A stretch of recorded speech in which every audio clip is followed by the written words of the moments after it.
Right అంబటిని arrest చేస్తారన్న వార్తల నేపథ్యంలో పెద్ద ఎత్తున అక్కడికి వైసీపీ కార్యకర్తలు నేతలు చేరుకున్నారు. అక్కడ గొడవ జరిగే సిచ్యువేషన్ కనిపిస్తోంది. ఆ లైవ్ ను ఒకసారి చూద్దాం.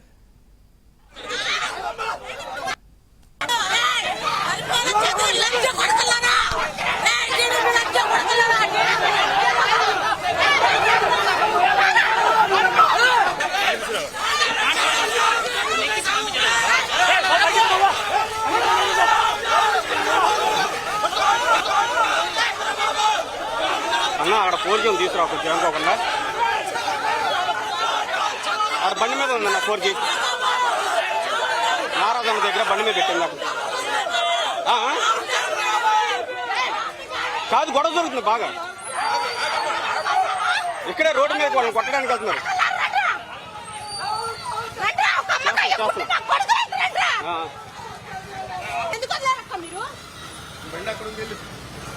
చూడు అక్కడ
గుంటూరులోని అంబటి ఇంటి దగ్గర ఉద్రిక్త వాతావరణం నెలకొంది. అంబటి ఇంటి ముట్టడికి వెళ్లిన టీడీపీ మహిళా కార్యకర్తలు టీడీపీ కార్యకర్తలను చూసి ఎదురుగా వచ్చిన వైసీపీ శ్రేణులు అక్కడికి చేరుకున్నారు. అంబటిని అరెస్ట్ చేస్తారు అన్న ప్రచారంతో భారీగా చేరుకున్నారు ఆయన అనుచరులు. చంద్రబాబును ఉద్దేశించి అంబటి చేసిన వ్యాఖ్యలపై పోలీసులకు టీడీపీ ఫిర్యాదు చేసింది. అంబటి రాంబాబుపై కేసు నమోదు చేస్తారేమోనన్న ఉత్కంఠ నెలకొంది.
గుంటూరులోని అంబటి ఇంటి దగ్గర తీవ్ర ఉద్రిక్తత ఏర్పడింది.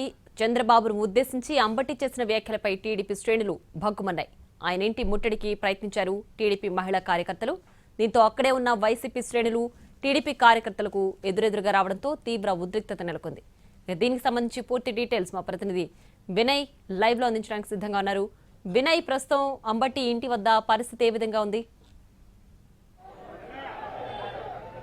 గుంటూరులో ఉదయం నుంచి హై టెన్షన్ వాతావరణం నెలకొంది. ప్రస్తుతం మనం మాజీ మంత్రి అంబటి రాంబాబు నివాసం దగ్గర ఉన్నాము. ఇక్కడ పరిస్థితి ఏ విధంగా ఉన్నదని కూడా చాలా క్లియర్ గా చూడొచ్చు. మొత్తం పోలీస్ స్టాఫ్ అంతా కూడా ఇక్కడికి వస్తా ఉన్నారు. ఎప్పటికప్పుడు కూడా మొత్తం ఇక్కడ పెద్ద ఎత్తున కార్యకర్తలందరూ కూడా తరలి వస్తున్న నేపథ్యంలో వాళ్ళందరినీ కూడా కంట్రోల్ చేసే ఆ పనులన్నీ కూడా పోలీసులు చేస్తున్నారు. కొద్దిసేపటి క్రితమే ఆ టీడీపీ మహిళా కార్యకర్త అంబటి రాంబాబు నివాసం దగ్గరకు వచ్చి అంబటి రాంబాబుకి స్వయంగా మా ముఖ్యమంత్రి పైన నువ్వు అలాంటి వ్యాఖ్యలు చేస్తావు అంటూ కూడా ఆమె ఆగ్రహం వ్యక్తం చేశారు. ఈ నేపథ్యంలోనే అక్కడున్న వైసీపీ మహిళా కార్యకర్తలు కూడా ఆమె పైన దాడికి యత్నించిన నేపథ్యంలో మొత్తం పూర్తిగా పోలీసులు అందరూ కూడా రంగప్రవేశం చేసి మొత్తం క్లియర్ గా వాళ్ళందరినీ కూడా చెదరగొట్టే పరిస్థితి మనకు కనిపిస్తా ఉంది. చూడొచ్చు మొత్తం అంతా కూడా వాళ్ళ ఆఫీస్ లోపలికి వెళ్ళిపోమని చెప్పి కూడా ఆ పోలీసులు చెప్తున్న పరిస్థితి కనిపిస్తా ఉంది. ఇక్కడ పెద్ద ఎత్తున కార్యకర్తలు